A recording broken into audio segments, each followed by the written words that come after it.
This is a replica 1970 Beneath the Planet of the Apes General Ursus or Gorilla Soldier pistol.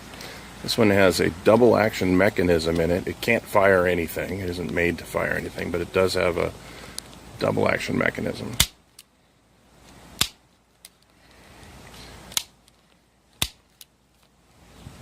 So the hammer and the trigger actually work, and you get a nice clickety-click sound.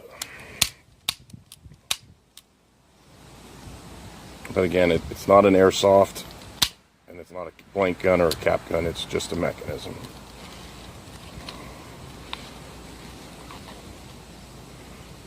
There you go.